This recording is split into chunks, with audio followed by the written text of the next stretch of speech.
before we start, let's look at that about what happens if we don't do our duty. It means if we don't follow the instructions given by God. Yeah. Just one of those examples is in the 16th chapter. 16, yeah. 16th chapter.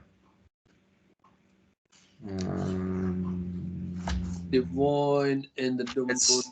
Yeah, divine demoniac. Yeah. Yeah, so text 23.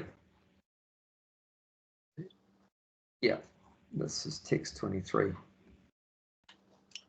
He who discards spiritual injunctions and act according to his own whims attain neither perfection nor happiness nor the supreme destination.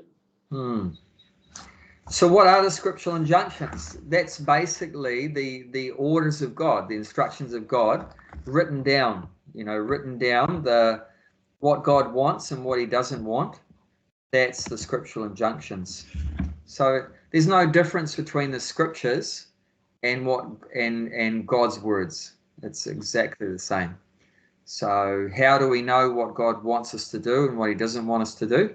We just open up the scriptures. It's given in the scriptures. So this verse is saying if you go against the scriptures, means if you disobey God's words, if you go against what God wants, which is written in the scriptures, then you're not going to achieve perfection. But what is perfection? Perfection means to get free from birth and death, from samsara, the cycle of birth and death, get liberated. And you're not going to get happiness in this life. You're not going to find happiness in this life or in the next life. So just suffering. And then, and you're not going to get the highest destination. It means to go back to the top planet in the spiritual world where Krishna is and live with Krishna in the spiritual world.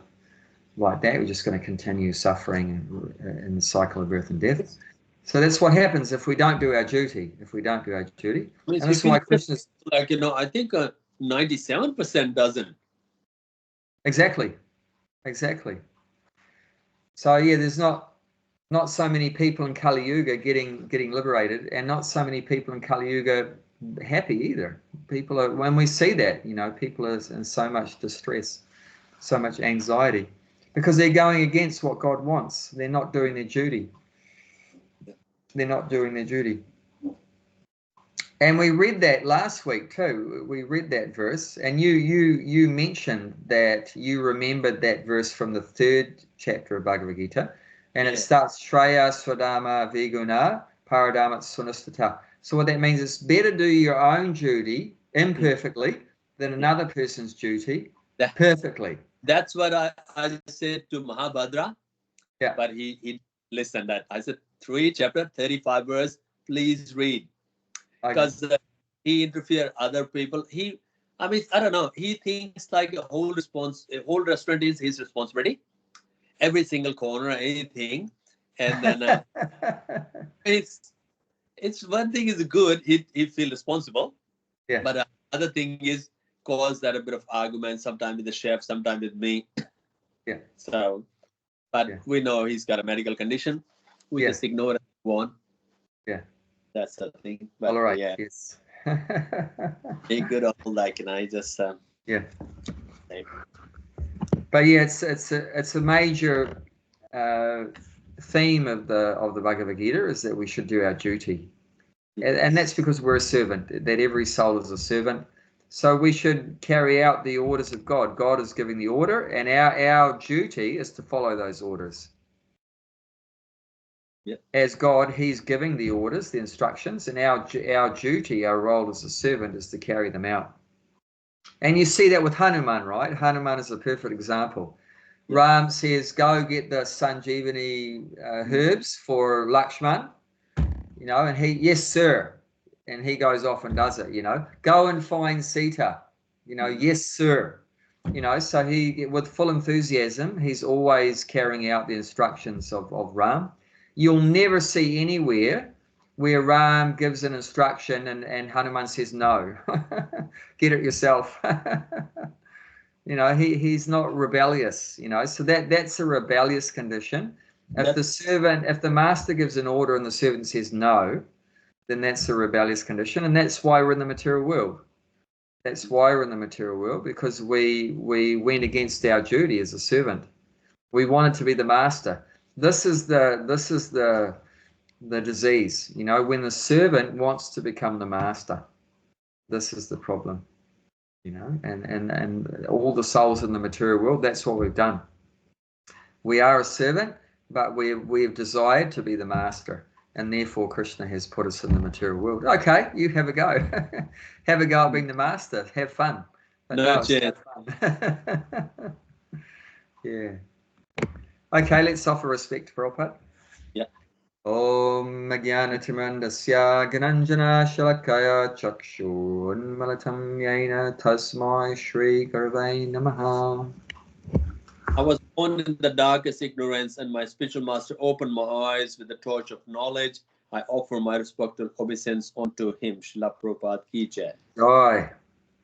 Okay, we're continuing our reading of Bhagavad Gita, chapter 8, entitled Attaining the Supreme, text number 11. Yeah. Text number 11. Yeah.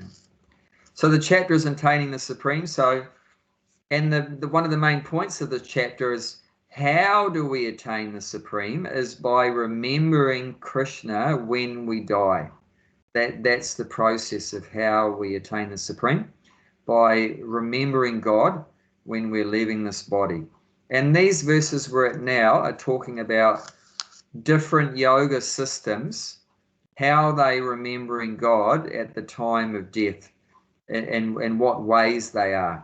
The last one we looked at, text 10, was for the Astanga yoga system. So they're controlling the breathing, and they raising the soul up into the head, like that, between the eyebrows. It's mentioned like that. So that was and if you're following Astanga yoga, that's how you remember God when you die. This week's one is the Jnana yoga. So this is talking about the Jnana yoga system, how you're going to be remembering God and at that final time in your life, in the Jnana yoga system, like that. So we can read the Sanskrit. Yada charam veda vido vadati. Yada ksharam veda vido vedanti. Vishanti yatayo vitaraga. Vishanti yatayo vitaraga. Yadichato brahmacharyam charanti. Yadichato brahmacharyam charanti. Tate padam sangrahena pravakshe. Tate padam sangrahesh pravakshe. Person who is learned in the Vedas, who utter Omkara, and who are great sage in the renounced order, enter into Brahman, desiring such perfection, one practice celibacy. I shall now briefly explain to you this process by which one may attain salvation. So yeah, this is the Jnana yoga system. They're usually scholars. They're usually very philosophically minded. Their main activity will be studying the scriptures. That's the main activity of the Jnanis, the Jnana yogis. They do a lot of reading and researching, and they'll be hearing other scholars speaking like that. So they're doing a lot of studying, a lot of reading like that. And usually they'll be starting from a young age, like when they're a brahmachari, and that's mentioned in this verse. Desiring such perfection, one practices celibacy. So celibacy is practiced in the beginning of life when one's a brahmachari. There's no contact with the opposite sex, like that. There's no intimate contact with the opposite sex. Of course, you know, the brahmachari sees some woman, but he will address them as mother, mataji, and everything like that. So he's trained by the guru Like the guru, for example, he was living in the guru's ashram, the gurukula, right? The gurukul.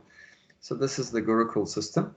So from 5 years old, usually the parents would send the male child around the age of 5, send him to live with the guru and get trained up how to be a perfect person. And I mean, it's unthinkable in modern day society that parents would send away their 5-year-old son. You know, why would they do that? We might think, oh, that sounds abominable. You know, sending away your 5-year-old son to live with a teacher. Why would they do that? Because the parents, this is talking about previously in the Vedic culture. Now that's like almost disappeared, and no one does that hardly. But they understood that the goal of human life was to get liberated from suffering, you know, to go back to Godhead. So they understood that, and they wanted to give their child the best opportunity to do that, to become the perfect person. So it's only possible to become a perfect person if you get perfect education, perfect training. You can't be a perfect person if you're ignorant. If you're ignorant, what's going to happen? You're going to end up becoming a drunkard and a womanizer and go to hell. You know, definitely not going to become perfect. And we see that so much in modern day society, you know, that people go completely off track, you know, because they're ignorant. Because of ignorance, we engage in bad karma, and because of bad karma, we suffer. That's how it works. You know, you could say, where does suffering comes from? Suffering comes from bad karma, because we engage in sinful activity. And where does sinful activity come from? We could say, why do we do sinful activity? Is that bad karma from this life, or can be previous life too? Both.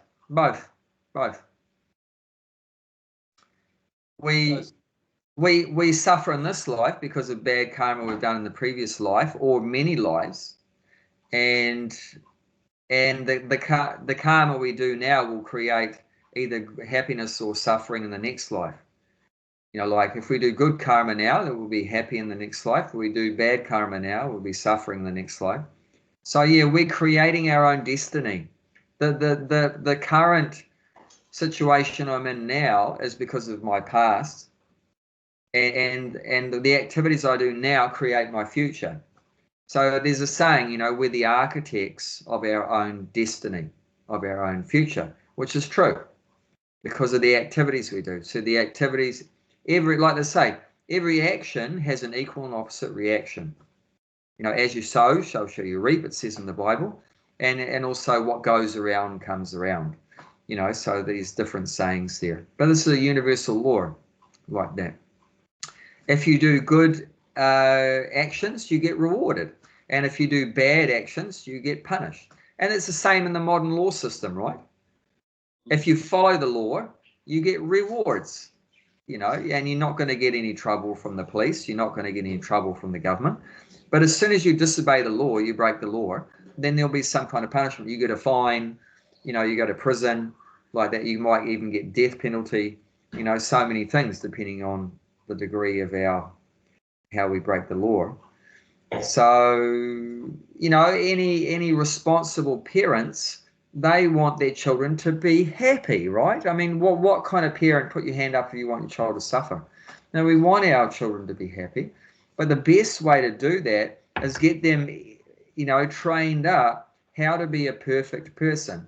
And that doesn't just mean like trained up like modern education, which basically all the modern education is for what purpose? What's the purpose of all modern education? Trying to get a job. Yeah, to get a job. And what's the purpose of getting a job? Our job is to survive, you know, we got to pay the bills. To get money. Yeah, to get money. Yeah. And why do you want money? To eat something, sleep somewhere, have some sex and like that, protect yourself. So it's basically for sense gratification. So, but in the Vedic culture, it's understood that sense gratification is not the goal of life. That the goal of life is to get liberated. The goal of life is to get liberated. Not to enjoy the body, but to get out of the body. You see the difference? In the modern education, the whole purpose of education is to enjoy the body, right? But the Vedic culture says, no, we're not the body. And the body's temporary. It's going to lead to suffering and death, old age, disease, and death. Actually, we're the soul. So it starts off from fundamentally different foundation.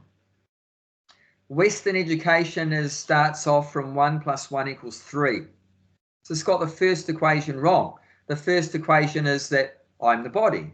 You know, my name is Aaron. I'm a 50-year-old Kiwi, New Zealander. This is my wife. This is my house. This is my, country, blah, blah, blah.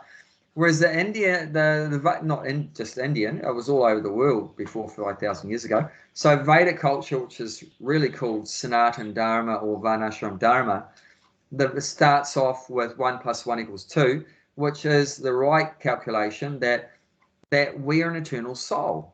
And temporarily we're in this body, which is like a kind of dress or a vehicle, but really we're an eternal soul, and eternal soul is part and parcel of God. Like I said, we're a servant of God. And we want to get out of here. We want to go back to God. We've come here because, like I said, we rebelled against God. We don't want to do our duty.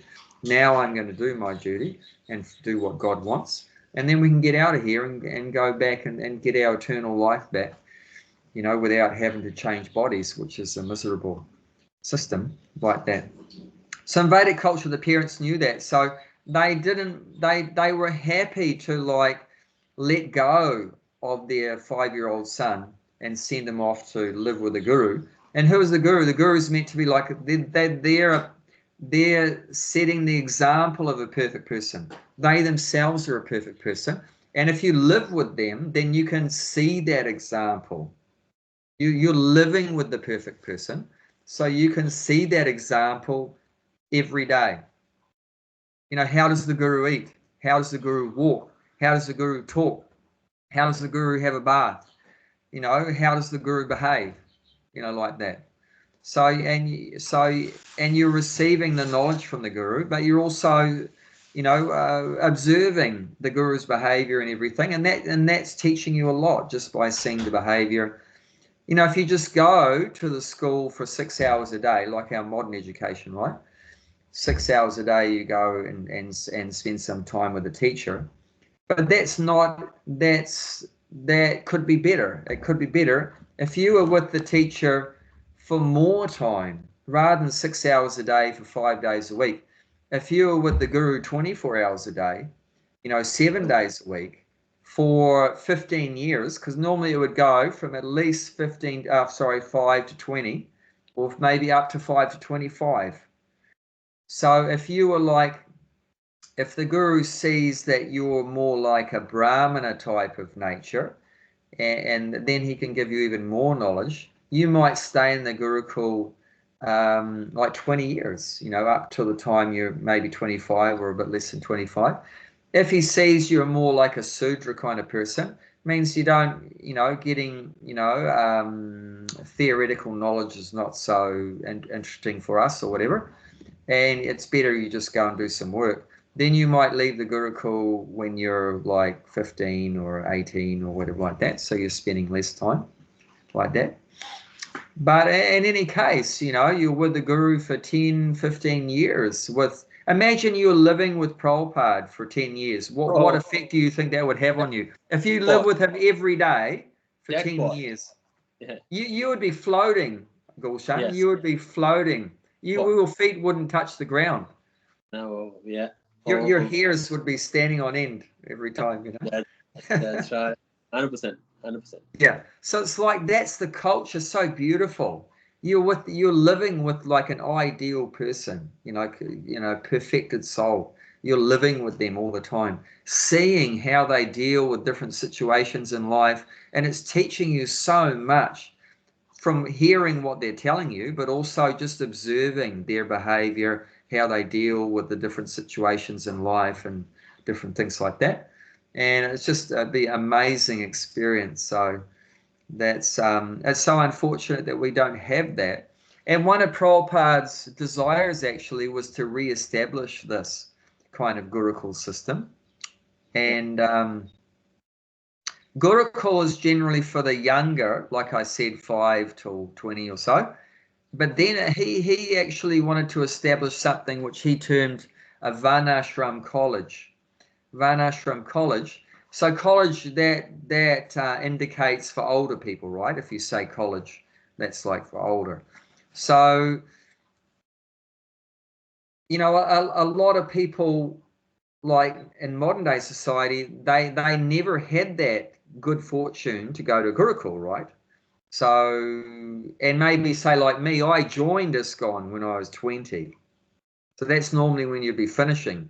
But, you know, that's when I'm like starting like that. So what Prabhupada wanted is for people that are older, have a kind of a college kind of thing where you can learn all the Vedic duties. Like you can be trained in being a brahmachari, you can train in being a grihasta, a vanaprastha sannyasi, and then they have training for like brahmanas, kshatriyas, vaishyas, and sudras, because that's the whole varnashram system, right? 8 divisions. Brahmachari, grihasta, vanaprastha, sannyas, and then brahmana, kshatriya, vaishya, and sudra. So 4 varnas and 4 ashramas. So he wanted a college to teach all those things, the 4 varnas and ashramas. And he really wanted that, like towards when he left in 77, like the last few years, 75, 76, 77, he said that so many times. He really wanted to establish the Varnashram colleges like that. So, and that's actually one of my main aspirations, desires, is to try to set up like a Varnashram college here where we are, and you know, teach people these different essential duties in the Vedic culture. So, and that's one of the reasons why we're building a cabins, where we're trying to build cabins and stuff, so people can come and stay here, like a Gurukul kind of system, but we're having older people instead of younger people. You're having older people, and then like that, we're all living together, and you know, give the teachings and like that. And people can practice the things, and it's really a really amazing culture, such a beautiful culture. And I just that motivates me, that I know that Prabhupada really wanted that. So if I could do a little something towards achieving that, then Prabhupada would be happy. And if Prabhupada's pleased with me, then my life is successful. Hari bol. That's the perfection. You know, it said the perfection of life is to please the spiritual master. Let's read that 4th chapter, text 34. This is the famous verse about the spiritual master in the Bhagavad Gita, 4:34. One time, just for experience, I just decided I'll just randomly open up the Bhagavad Gita every day and see what it tells me on that page. And one particular time I did that for like nearly a month, and every day it came up to this page every day. Really? What's the chances of that? Yeah, it's like 1,000 pages. What's the chances in a 1,000-page book to open up the same page every day? And I didn't have a bookmark in it. But yeah, Krishna was telling me we need to have a spiritual master. Just try to learn the truth by approaching a spiritual master, inquire from him submissively, and render service unto him. The self-realized soul can impart knowledge unto you because they have been seeing the truth. So if we go about halfway down the purport, let's read that. It's about halfway down. It says, nor by independent study of books of knowledge. Independent study of book of knowledge can one progress in the spiritual life. One has to approach a bona fide spiritual master to receive the knowledge. Such a spiritual master should be accepted in full surrender, and one should serve the spiritual master like menial servant without false prestige. Satisfaction of the self-realized spiritual master is the secret of advancement in spiritual life. Inquiry and submission constitute. Stop there. Yeah, so that sentence, there you go. It Yep. tells you the secret of advancement. What's the secret of advancement? The secret of advancement is surrender, and one should serve the spiritual master like menial servant without vile prestige. Satisfaction of spiritual master in the secret of advancement of spiritual life and quiet salvation. Yeah, so what's the secret? What's the secret? Secret is that you have to serve your spiritual master and bona fide spiritual satisfy master. You have to satisfy. It says satisfaction of the self-realized spiritual master is the secret of advancement in spiritual life. So that's the secret of advancement in spiritual life, is satisfaction of the self-realized spiritual master. So what does that mean? Satisfaction means you have to please this. The spiritual master is pleased with you. If the spiritual master is pleased with the service you've done, then that is going to make you automatically advanced in spiritual life. And like I said, real advancement means to go back home, back to Godhead, to get free from suffering. So you're gonna achieve that perfection of life, advancement, just by pleasing the spiritual master. And it said, what pleases the spiritual master is when we follow his instructions. When we follow his instructions, that pleases the spiritual master. So, like I'm mentioning, Prabhupada gave many instructions, but one of his instructions was that he wanted to establish Varnashram colleges. So I was feeling maybe that's something I could work towards, is following that instruction that Prabhupada gave. And if I followed that instruction, then Prabhupada will be satisfied. He'll be pleased with me. And then I'll make spiritual advancement. Make spiritual advancement. Of course, he's given other instructions like if you chant 16 rounds every day. So if you do that, then he'll be pleased. Follow the 4 regulated principles. So that was one of the instructions. If you do that, he'll be pleased. He said like if you worship the deities very nicely. So if you do that, he'll be pleased. So he gave many instructions. So we should just take up, some of those instructions, and then with the faith that, if I can follow those instructions, then Prabhupada will be satisfied with me. He'll be pleased with me, and then we'll make advancement. And we can see, just have a look, those devotees that seem obviously more advanced, then what's the background to their being advanced now? Is that they seriously, followed Prabhupada's instructions.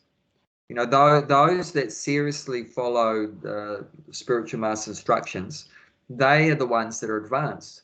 And those that don't really follow them very carefully, then they're just, slowly chugging along, a little bit like that, but not really advancing so much like that. But that's the secret, is to as strictly as possible follow the instructions of the spiritual master, with the idea that if we follow those instructions, he'll be pleased, and if he's pleased, then we'll become advanced by that, by the satisfaction of the spiritual master.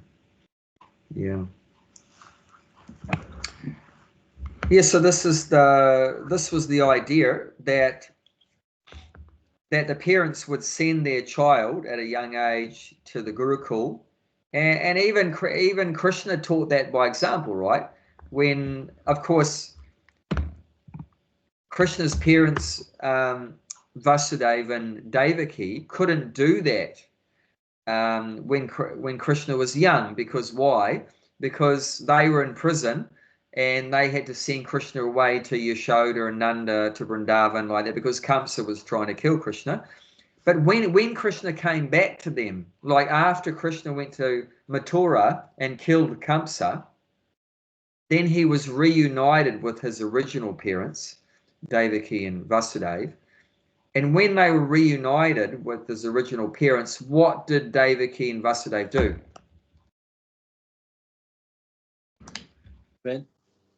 Devaki and Vasudeva sent Krishna and Balaram to live with the Guru. And the Guru's name was Sandipani Muni. And that was at a place called, actually, Bhakti Churu Swami. He set up a temple there in that place. It's called, I'm just trying to remember the name of the place. I think it's like more in central India. Jayanti's not here, but she was here. Krishna and Balarama went to Gurukul. Yeah. So even though they were old at that time, even though they were like, they would have been more than 16. So they would have been, I think Krishna left Vrindavan when he was around 16, if I'm correct. I think roughly it was around 15, 16. And then the kill comes. So they would have been like 16, 17. And then Devaki and Vasudeva sent Krishna and Balaram to live with the Guru, to live with Sandipani Muni. And they stayed, because they were God, then they learned things very fast. So what would normally take months and years, they learned it in one day.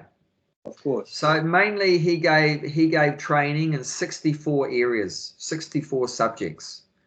And they learned every subject perfectly in one day, which is extraordinary. Normally it would take, like I say, months and years. So in 64 days, they got the complete education. And the Guru was so pleased with them. And and that's when the story comes in. Well, because normally, right, normally in Vedic education, you don't have to pay for it, right? And now, we go to university, you have to pay up front, right? Thousands of dollars. And like my daughter is now in university, and she has to pay thousands of dollars every year. But Vedic education is different. The Brahmana teaches for free. But after you've received the education, out of gratitude for all the knowledge you've received, you want to give a gift to the Guru. And that's called Guru Dakshina. Guru Dakshina. So that's after the education. Not before, not during, but at the end of it. So before you leave, you give something. So in your heart, whatever you can give, whatever you feel inspired to give, you give that. And in their case, I think Krishna and Balaram asked the Guru, what would you like? Because that also makes sense, right? You don't want to give a gift that's not useful. You want to give something that's useful. So what would you like? And he knew that Krishna and Balaram weren't ordinary students. Like I said, they learned our subject in one day. No one else ever done that. So he knew that they're like God, personified. So he said, see, the Guru's son had died at an early age. He went out to sea one day to the beach. He went out to the beach and he never came back. So they were, as parents would be, they'd be brokenhearted that I lost my child, especially the mother, right? The mother's like devastated if the child is gone, So just to show everyone how extraordinary their disciples were, and also because they wanted their son back, then they asked Krishna and Balaram, can you bring my son back? So they went to the sea, Krishna and Balaram, and then they went into the sea, like literally into the sea. And under the sea, there was a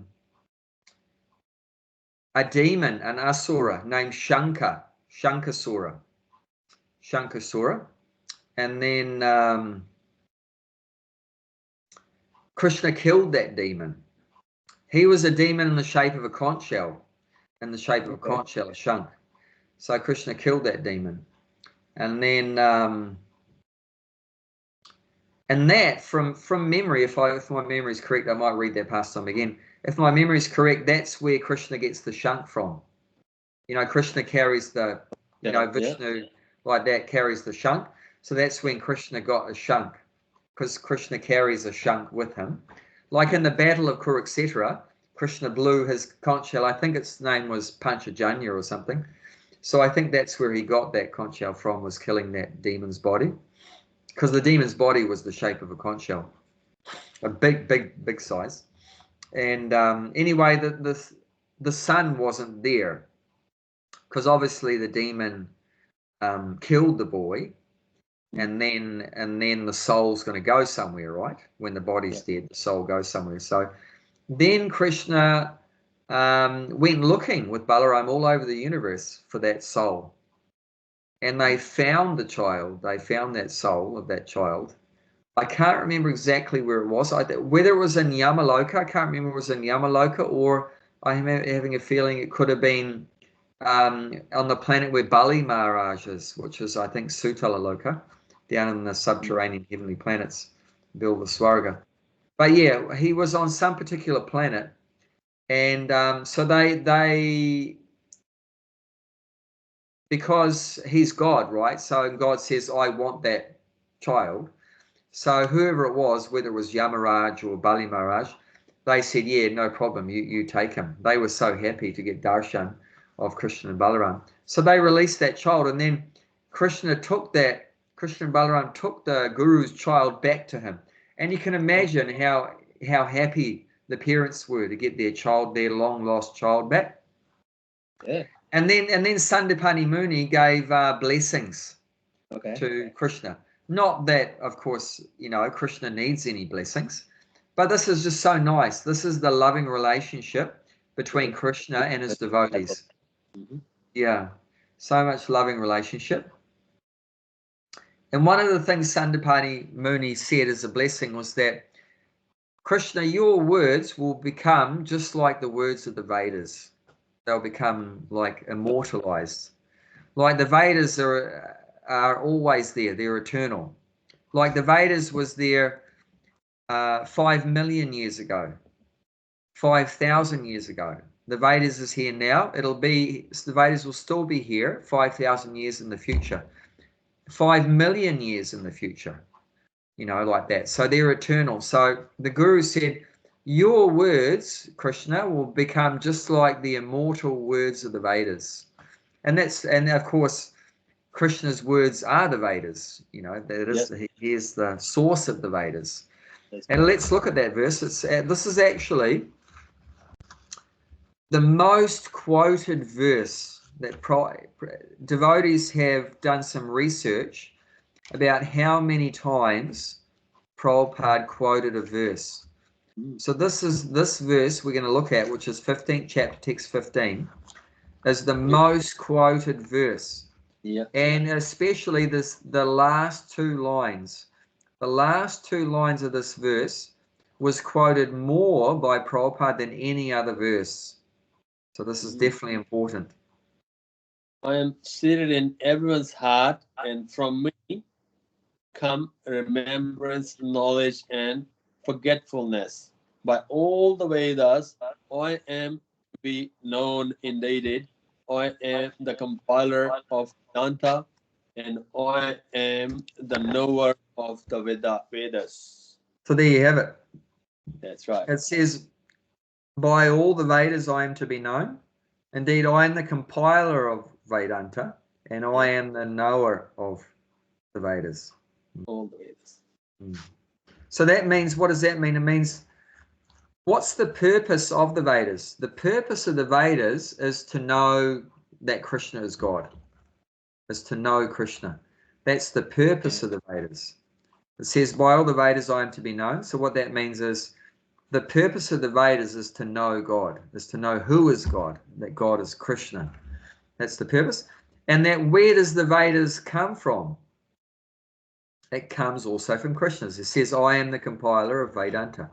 So Vedanta means the essence of the Vedas. One might say, well, but I thought Vyasadeva compiled the Vedas. Here, Krishna is saying he compiled the Vedas, so that doesn't make sense. But one needs to understand that Vyasadeva, he wrote the Vedas, but he's an incarnation of Krishna. So when we say Vyasadeva compiled the Vedas, that means Krishna compiled the Vedas, because Vyasadeva is just as a manifestation or an incarnation of Krishna, And he says, I am the knower of the Vedas. Obviously, because the Vedas comes from him, he knows it. Right? He knows the Vedas. So If someone wants to know the Vedas, who's the best person to learn it from? The person who wrote it, like. Yeah. So the best person to hear the Vedas from is from Krishna. Yeah. Yeah, it's from Krishna. So what's the Bhagavad Gita? It's from the Krishna as it is. So yeah, it's the words of Krishna. You know, word of Krishna. Gita means song or words, and Bhagavad means God, and God is Krishna. So it's the words of Krishna. So that we're actually learning the Vedas from the best person, which is Krishna, because he's the one that has created the Vedas. He made the Vedas. So you want to learn it from the person that's made it. That's if you have a Toyota, the best person to know about your car is the Toyota dealer. Yeah. Because they're the one who manufacture that. Yeah, that's it. That's a good example. That's a really good example. Yeah. Nobody knows better than Toyota because they're the manufacturer. Other people, they can say, I've got a machines, I've got a computer, I can plug it in and find out. But Toyota knows that Toyota best. Yeah. Because they're the manufacturer. Yeah. Can't beat him. Because every time I go to get the wheel alignment or something, so tire rotate in the car, they always put the pressure high, like 38 or something. But on the Toyota, on the door, it's written there 32. So I go to the petrol station and change it to 32. And I asked that, like, the service guy, I get it done from the private mechanic. We got Toyota, they're quite expensive. Yeah. So why do you put that 38? He said, because it's needed. I said, but on the door, it's written there 32. And where the door sticker comes from? Toyota. And the book is written there 32. Toyota knows the Toyota better. But he doesn't want to believe that. He always put 38, 40, and then I go and change it 32. I said, well, it's written there 32 in the book on the door. Why do you put more? It's like, I don't understand, because they're the one, they knows it's the right pressure. Yeah. And that's what they're there. Yeah. Yeah. So that's exactly the principle we're talking about. That's exactly it.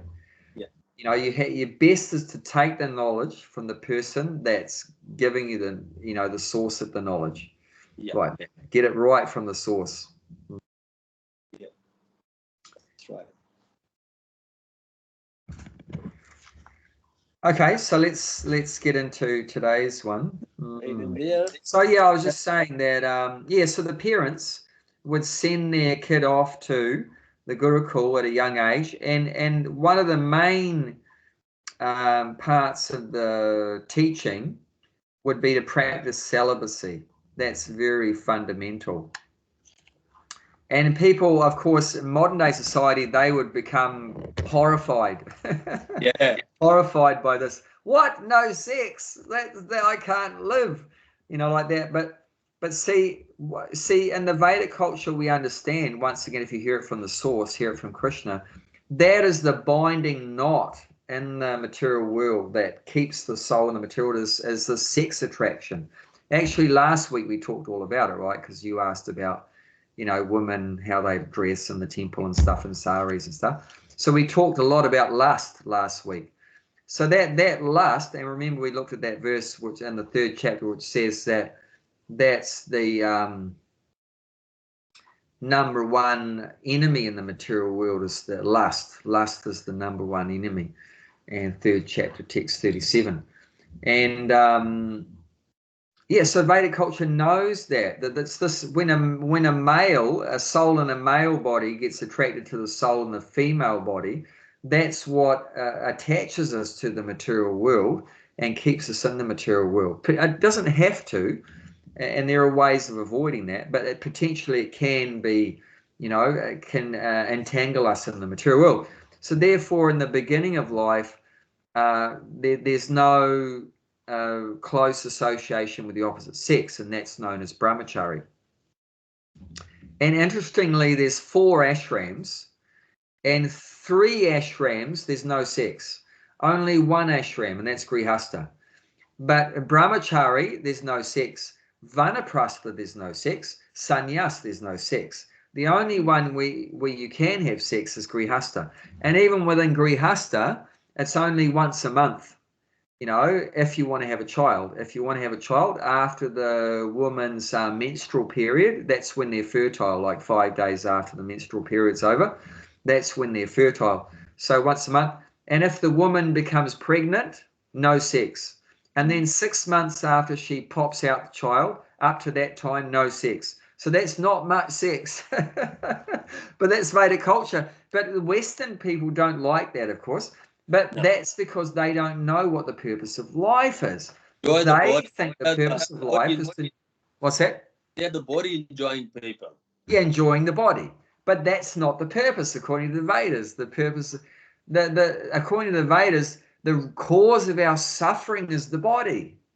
We want to get free from the body. You see that in America, there's a big propaganda going about that woman right about the abortion. Yeah. You know, this is my body, my right. So if they do abortion legal, then they can do anything. Then when they want a child, when they don't want a child, they can kill it. You know, if they do that right illegal, and then it's gonna get worse. Yeah, it's crazy, completely crazy.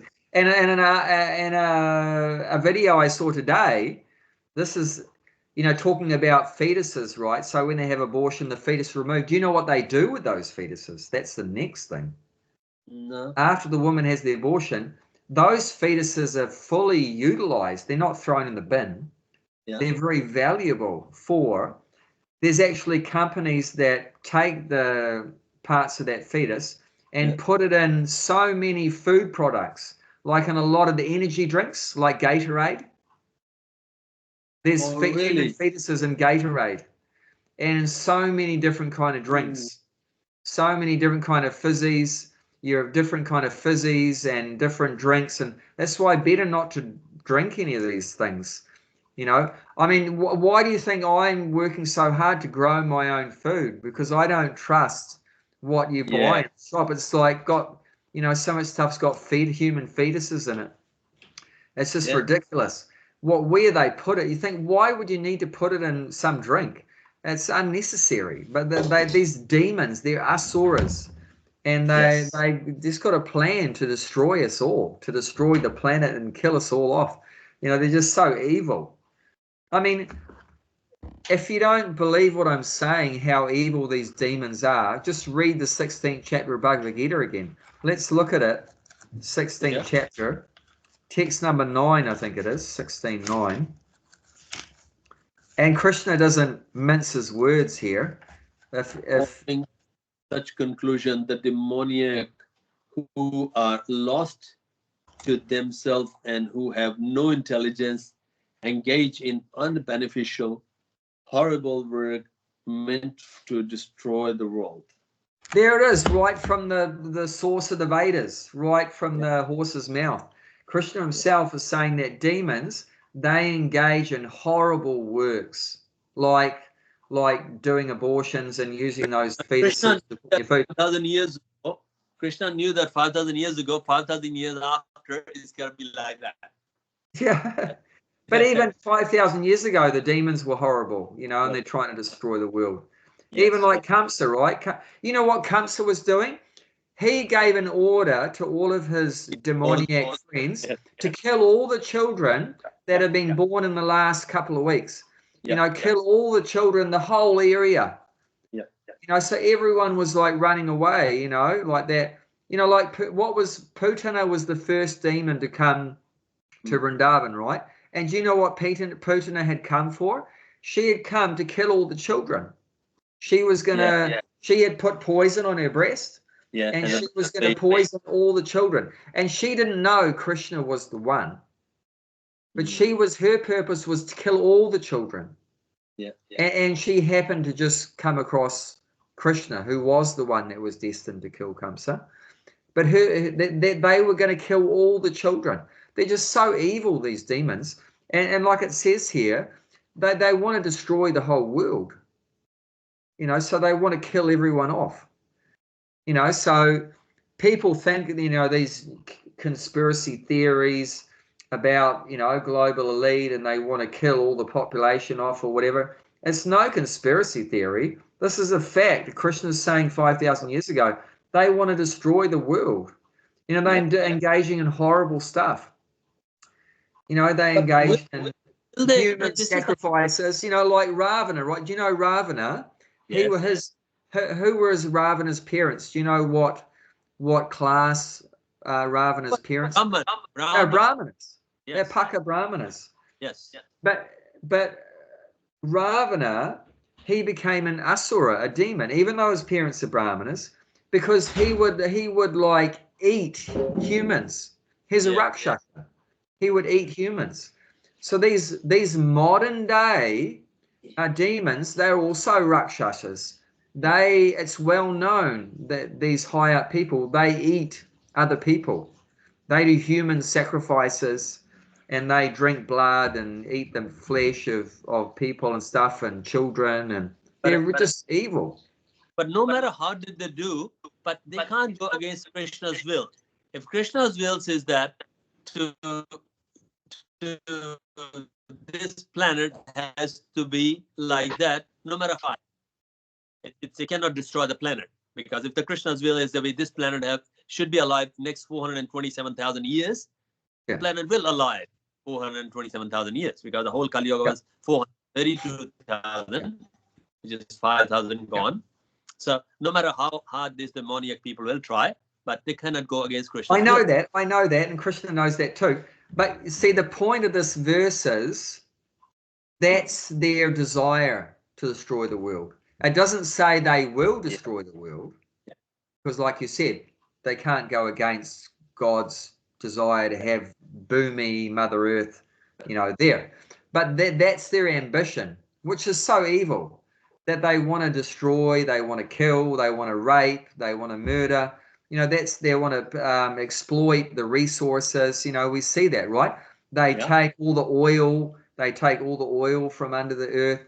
They take all the coal from under the earth. They take all the jewels and minerals and everything from under the earth with these horrible big machines like that, and doing so much destruction. They're cutting all the forests down and poisoning the oceans and poisoning the air and everything.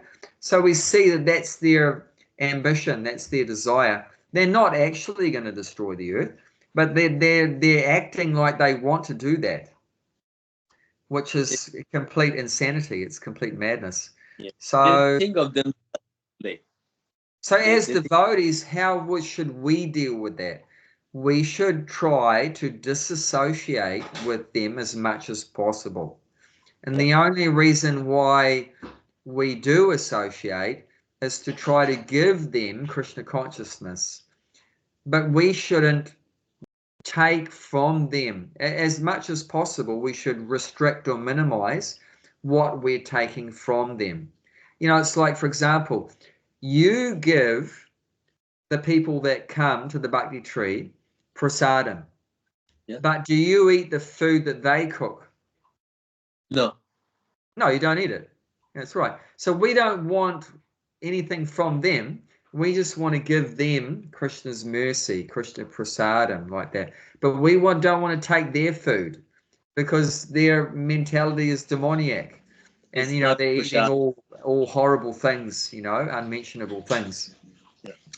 And, I mean, I see some of the way people live, like around me. A drunk person lives and like that. It's just disgusting. It's like I can't even talk about it. It's just so horrific. How they live is so filthy and dirty. And they just live worse than a pig. A pig is more cleaner than a whale. Oh, yeah. Because like we had a pig at the farm, you remember? Yeah. We had a Varaha. We called him Varaha. He passed away. Yeah. But I would go and feed Varaha a bucket of old food scraps and that. And he had one corner of the enclosure that he was in. It was all fenced in. So just in the corner of the enclosure, he had a pile of his poo, just piled up in one corner, and nowhere else. He didn't want to eat anywhere near where his poo was, so he kept it all separately. But human beings are worse than that. They just live in their own filth. I know people that don't even have a bath. They don't have a bath. They don't wash their own clothes, you know. Yeah. Sometimes they don't clean their clothes. They don't have a bath. if people comes into Bhakti tree, I can smell that, like they haven't had that. And I would like to say, it's water is free.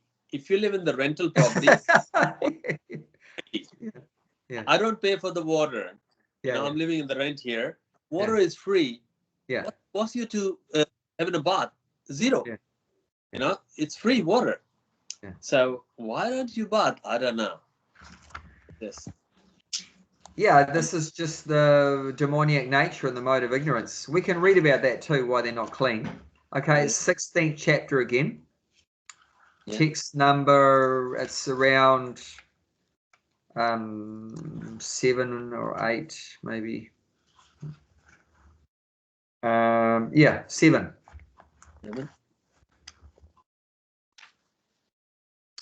Those who are demoniac do not know what is to be done and what is not to be done. Neither cleanliness, nor proper behavior, nor truth is found in them. Yeah, so that's just the demoniac quality, no cleanliness. It says na salcham. Salcham is cleanliness, so na salcham. So they're not clean. They're not clean. So that's just the symptom of a demoniac person. And demoniac, it doesn't mean we don't hate the demons either, because they're actually a pure soul like us. The only difference is they're covered by the mode of ignorance, by tamagun. Yeah. Now we now have been covered by the mode of goodness. So it means we've received some knowledge from the guru, from the devotees, like that. So now our conditioning is different than theirs, but the same soul is there, and we might have been behaving the same way before, either earlier in this life or in a previous life, like that. We might have been exactly in the same condition, covered by the mode of ignorance. Now we've got a different conditioning. Now we're conditioned by goodness, and the mode of goodness, you can't tolerate dirtiness. You can't tolerate this uncleanliness. Makes you, horrified, but, and it goes the other way around too. If you're in the mode of ignorance, you can't tolerate, things that smell nice and clean and everything. Yes. Like one time Bhaktisiddhanta Saraswati's disciples were preaching in one village or whatever. And they were in like an apartment block or something. They were cooking some prasadam with ghee, and all the neighbors complained. What's that horrible smell? It's disgusting. The smell of the ghee, they couldn't tolerate the smell of the ghee. But what was their food? What they do, they keep one, this is in Indonesia or Thailand or something, where they were preaching. And the part of the culture there, they keep one pot with some oil in it. And anything that dies around the house, they throw it in that pot. Any of the, mice or a cat or something dies or whatever, some bugs die or whatever like that, they throw it in the pot. And then they leave it for some months to ferment nicely. And then they use that as like a pickle. It's like a chutney to go with their food. And for us, it's like, that's disgusting. So it's completely opposite. The mode of ignorance and the mode of goodness, you can't combine them. They're completely It's like a north and north pole of the magnet. North and north. The demon can't tolerate the smell of the ghee. We can't tolerate the smell of their rotten food. So, but for them, that rotten food is like nectar. Yes. And for us, it's like poison. And for the ghee is like nectar for us, and for them, it's like poison. So it's completely opposite. Yeah. Completely opposite. Yeah. But this is, in the Vedic culture, the parents were so concerned that I don't want my children to go into the mode of ignorance. I want my children to have knowledge, sattva gun. I don't want them to become, drunkards or womanizers or. In Kerala, when I went to the Panchkarma, the doctor, his son is studying in the boarding school. Yeah. And and they don't have any mobile phone access. Yeah. And one of them is in HSC, and he was Yeah. telling that he just called from the landline from the principal office or something like that phone. Every Sunday he's allowed to call the parents, and that's what it is. I said, really? In this day and age, and you got no mobile? He said, no. Yeah. That's very clever. That's very clever. Yeah. Because, you know, people waste so much time, as you know, on social media and so forth. The phones really, and then that affects your studies. That affects your studies. Yeah, it does. You're just getting bombarded by all these things all the time, and it scatters your brain. You can't concentrate, and yeah, it's a real deviation. And that's why when you're a student like brahmachari, there's no associating with the girls, because then you get distracted. You get distracted the same way as you get distracted by the phone. Yes. You get distracted by the girls. So that's why during your education, during your Vedic education, there's no mixing the boys and the girls, because you're not gonna be able to learn. What are you going to learn if your mind you're thinking about the girls? You know, so that's why brahmacharya is there. And interestingly also, in most yoga systems, if you want to progress in them, then you have to be brahmachari, celibate, have to be. And even Prabhupada mentions, even in the impersonal system, you know, Shankaracharya, of course, you'd know Shankaracharya. Yeah. Shankaracharya, not Shankaracharya, because I was talking about the Shank, the Shank demon. Yeah, Shankaracharya. Yes. So he was teaching Mayavad philosophy. He was actually an incarnation of Lord Shiva. That Krishna had given him a mission to teach Mayavad philosophy, just to delude the impersonalists, because that's what they wanted, to merge with God. So God helps them, and so he arranged that Lord Shiva would do that. So he came after Buddha. Buddha came around 2,500 years ago, and then Shankaracharya came after him. And so anyway, even a follower of Shankaracharya, they all have to be taking sannyas, and no grihastas. No, you have to be celibate, otherwise you can't progress in that impersonal philosophy system. But and also in this Ashtanga yoga, it starts off yama niyama. So in these yama niyama, these do's and don'ts, also brahmachari is there. If you want to follow Ashtanga yoga, you have to be brahmachari. But interestingly, only in bhakti yoga is so powerful that only in bhakti yoga you can associate with the opposite sex. You don't have to be a brahmachari and bhakti as a follower of bhakti yoga. But any other yoga, if you want to seriously progress, you have to be brahmachari, because it can be a big distraction, like I said, entangle. But bhakti yoga is so powerful that means when you start chanting Hare Krishna and hearing about Krishna, then Krishna just takes over your mind and captivates you, and then you're not so attracted anymore, even living with Kali Yoga, Bhakti Yoga is the only way to go. If they're trying to do the other way, celibacy, it's not possible in Kali Yoga. Yes, exactly. In schools and all that, it's just not possible. How many Gurukul will be in India? Maybe a handful? Like in a whole world, like, you know, billions of schools, but out of that, maybe 5 or 10 Gurukula. It's like, how can they be in Kali Yuga? And then that Gurukula as well, kids go and the afternoon they come back home. They don't stay there or something. If they and that was Prabhupada's brilliance, that he when he first went to America in the mid-60s, he allowed the boys and the girls to come both. If he had said only boys and the girls can't come or whatever, then the movement wouldn't have grown. It wouldn't have grown. But he still kept them a little bit separate. Like he said, you have to get married if you want to be with opposite sex. You have to marry. He didn't like just boyfriend, girlfriend. So he said, you can't be boyfriend, girlfriend, but if you get married, then that is fine. You know, but the fact that he gave that allowance for the boys and the girls to receive the training together and everything and practice Krishna consciousness meant that the movement grew so much. Yeah. Otherwise, it would have been too austere, too difficult. Lenient in Kali Yuga, otherwise it wouldn't grow. Yeah, it wouldn't go forward. Yeah.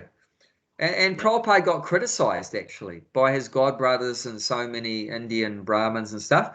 He got criticized, why you having women coming into the temple and everything like that, and living in the ashram, and like he actually created the name Brahmacharini Ashram. That name didn't exist before. There was no such thing as a Brahmacharini Ashram.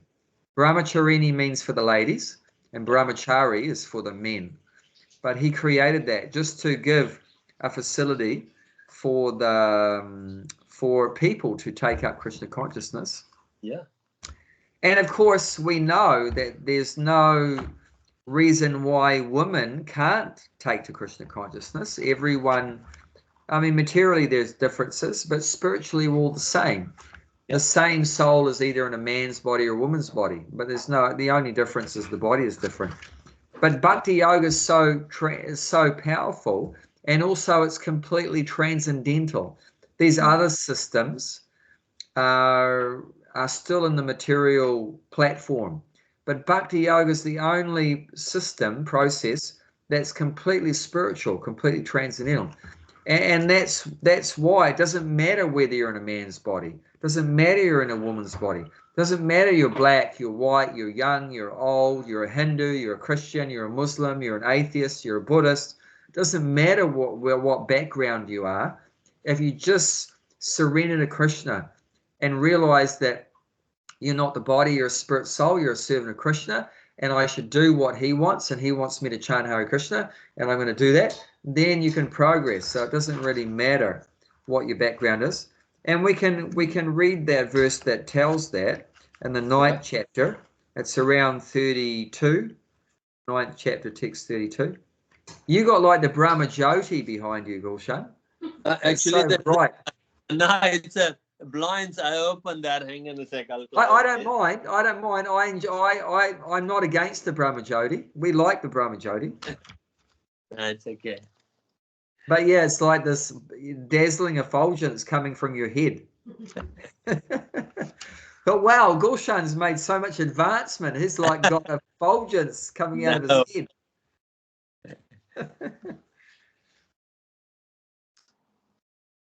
head. The O son of Partha, those who take shelter in me, though they be of a lower birth, woman, Vishya, the merchant, and a Shudra, the workers, can attain the supreme destination.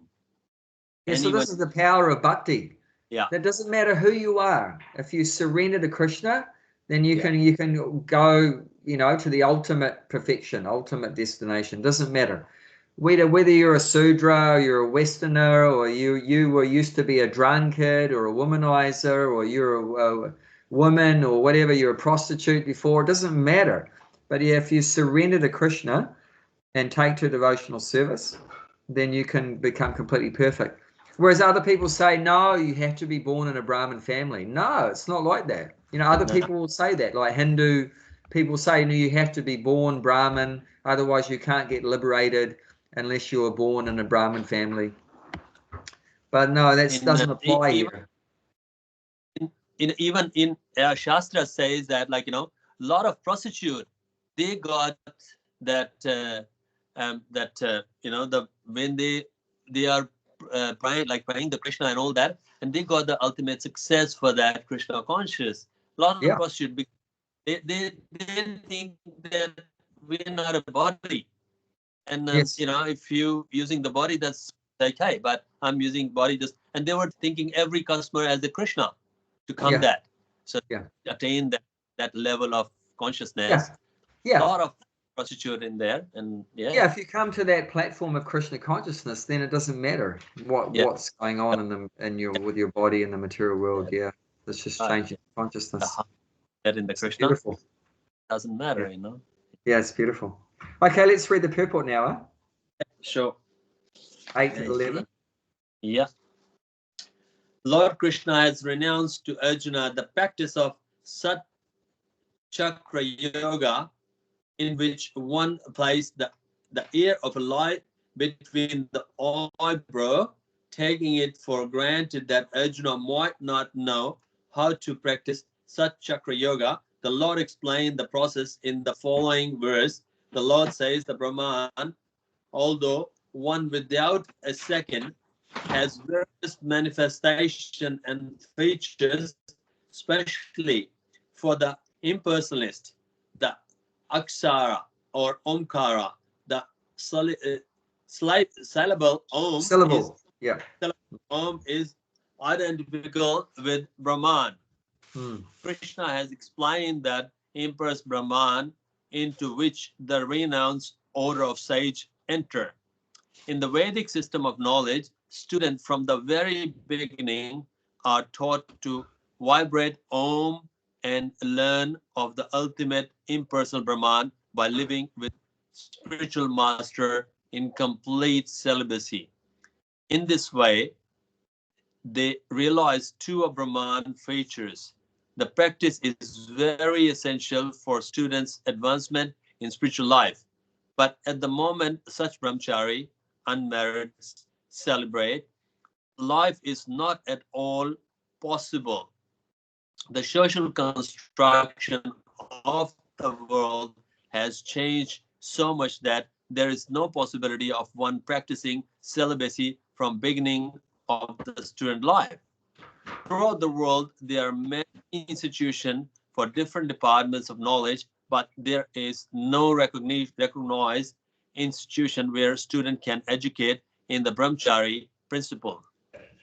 Unless one practice celibacy, advancement in spiritual life is very difficult.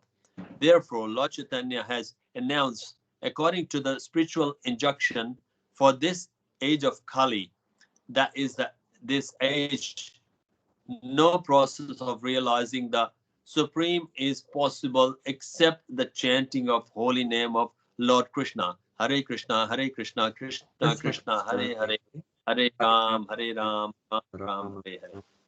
The Lord Chaitanya makes a lot more easier now. Yeah. Yeah.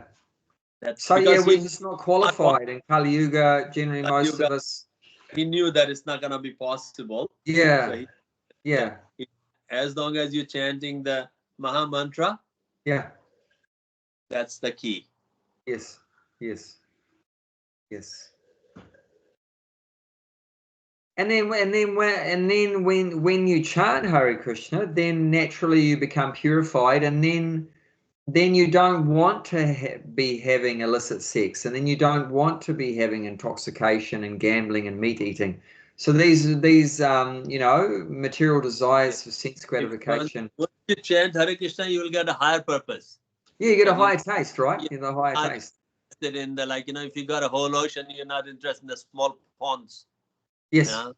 That's the thing. So if you got a big gold diamond, you're not interested in the cubic zirconias or broken glass or things like that. Yeah. Chanting.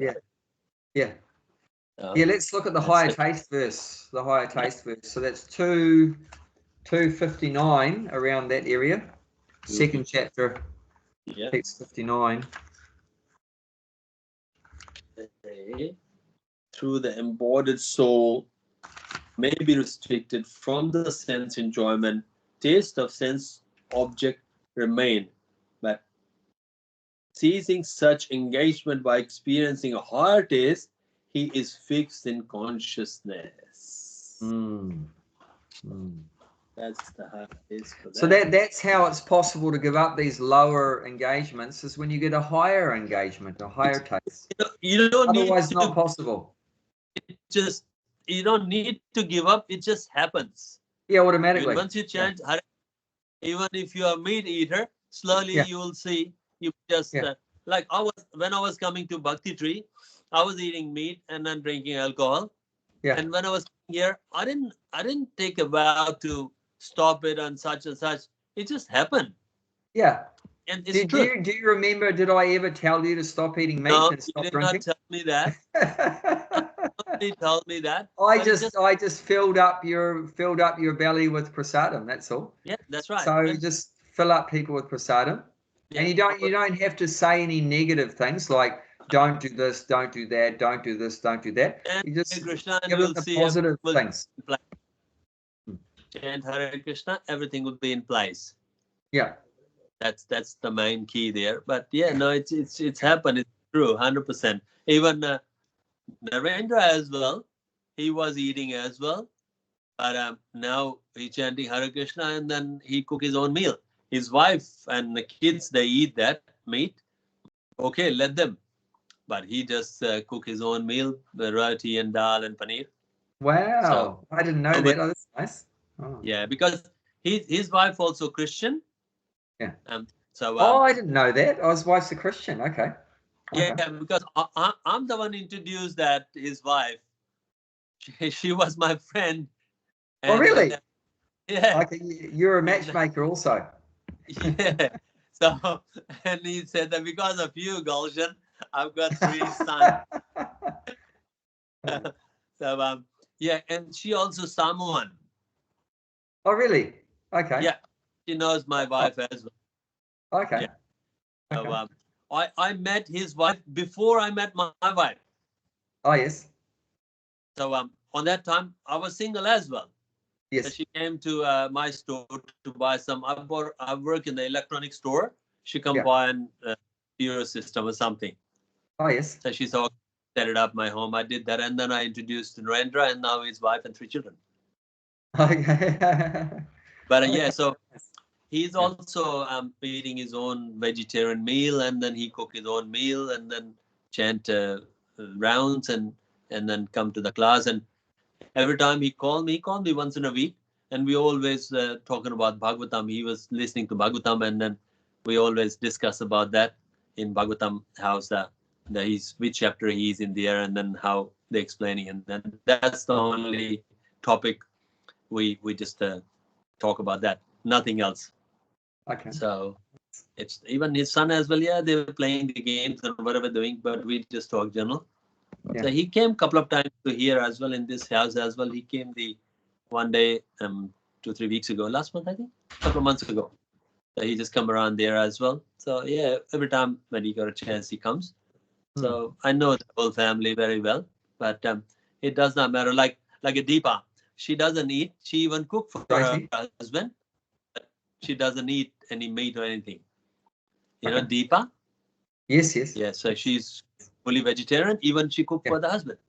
I'm aware of that. Yeah, I mean that's the beauty of Krishna consciousness. You can work in any kind of situation. It doesn't matter what the external situation is. You can adjust and everything.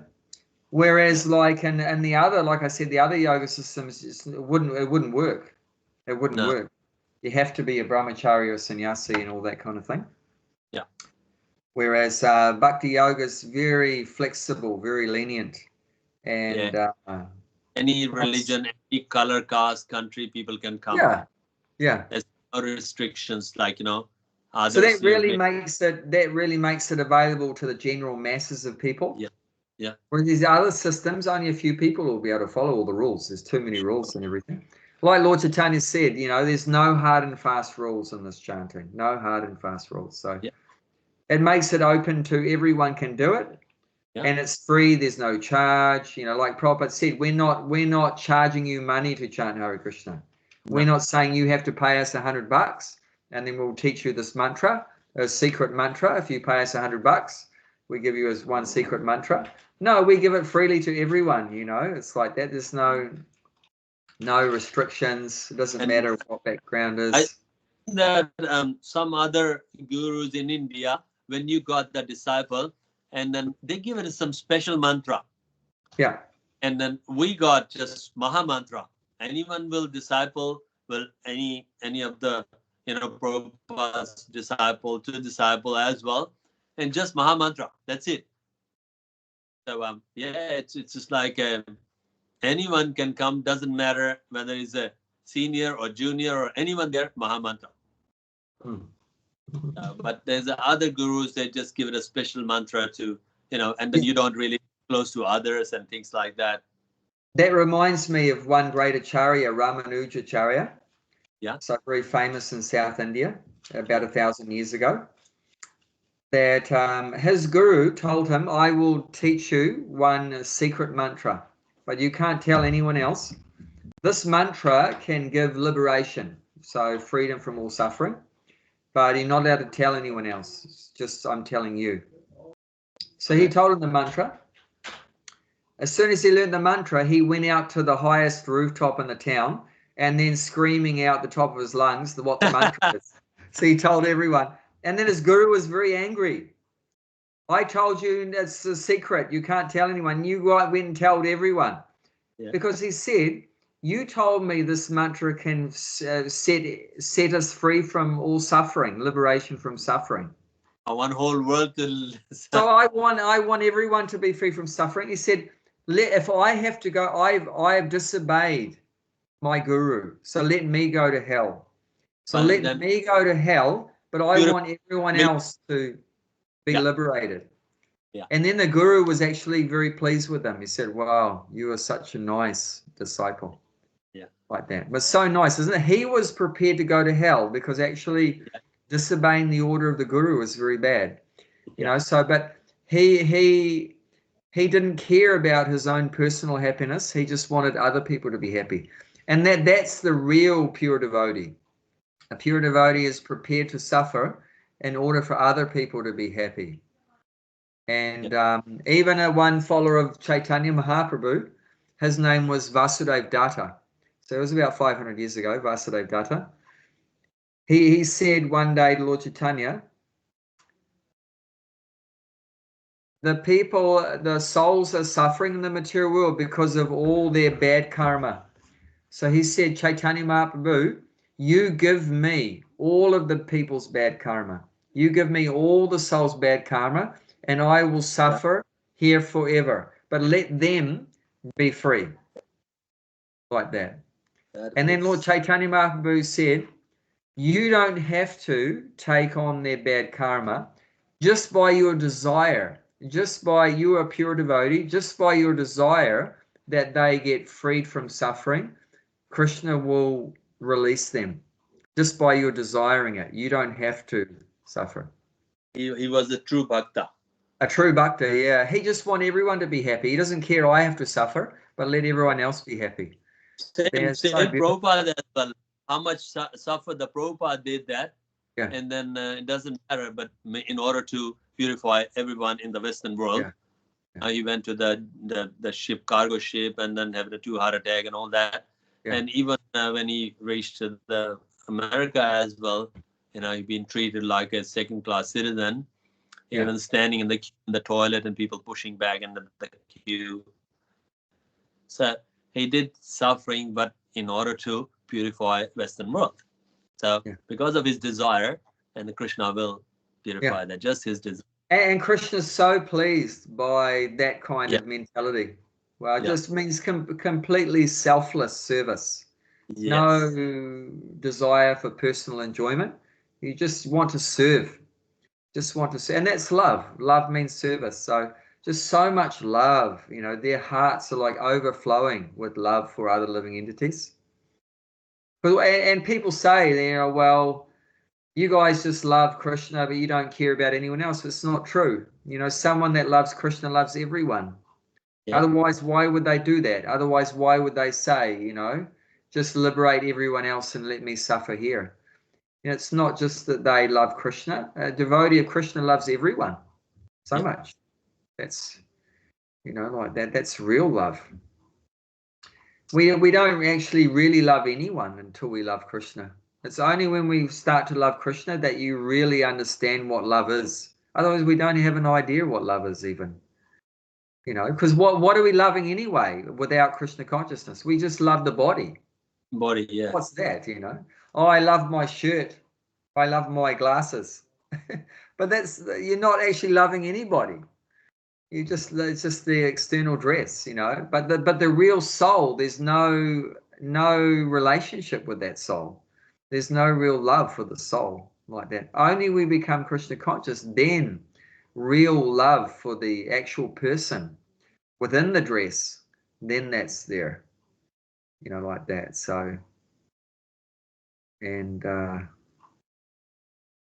it's completely universal love, you know, like Prabhupada would criticize, you know, well, you know, you're an American, you love American people, but why are you eating cows? I just heard him say that today. You know, you love all the Americans, but he said the cows were also born in America. Why don't you love them also? You love other American human beings, but you know, because the human being was born in America, but the cow was also born in America. So why you don't love the other creatures? They're also born in America. Why your love is so limited to just loving other human beings like that? So it's yeah, like it's very without Krishna consciousness, the love is very limited. And then some people they come and say in the bhakti, they come, oh yeah, oh I love animal. Oh, that's great, good. And then they end up with eating the beef and everything. I said, that's the hypocrisy. You know, you love animal. Yeah, I love animal. And what have you been eating? Animal. How can you eat something you love? Yeah. It doesn't make sense. So it's a lip service love. It's not real love. Yeah. True. But the devotee has real love. Like one time Prabhupada was looking over the end of his desk on the floor for about 10 minutes, and his servant Shrudakirti is wondering, what is my guru like staring at the floor for so long? And then finally Prabhupada said, Shrudakirti, I have been watching. There's one bug on the floor and it hasn't moved for more than 10 minutes. I think it must be hungry. Go and get a prasadam flour. Go and get a prasadam flour and pick it up and take it outside so it can get some nourishment. I mean, God, if that's not love, I don't know what love is. Even the bug, he's got love even for the bug sitting on the floor. He's the Jagat Guru of the universe or whatever, and he's concerned about just a little bug on the floor, you know. So only when we become, you know, Krishna conscious can we develop true love. Otherwise, there's no meaning to the love. It's just sense gratification. Oh, this woman and these children please me. Oh, I love them. No, it's just sense gratification. And then this person doesn't make me feel good anymore. I'll get rid of them. You know, like that. Then we, you know, get rid of them. Profit and loss, but I can get it, but I don't get it. Yeah. This thing. That's why this whole abortion is. I need the child, or I don't need the child. I rid of it. Yeah, it's just lust. That's very cruel way. No love. It's just lust. Right. Yeah. But all, how can you kill that? You have your child and your child. I don't know. It's just it's wicked. There's one nurse that in the case is happening in UK. She killed around 7 or 8 infant child, and so his case is there in the UK. I don't know why she's doing that, but yeah. And then she just like, you know, pretending it's like, you know, just born and then doesn't get the oxygen and things like that. But actually she was killing.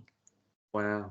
So it's just demonic people and anywhere. And now look at the Gaza, 32,000 people died. Israeli killed 32,000 people. Oh, yeah. So this is a result of people not taking to Krishna consciousness. They become demons.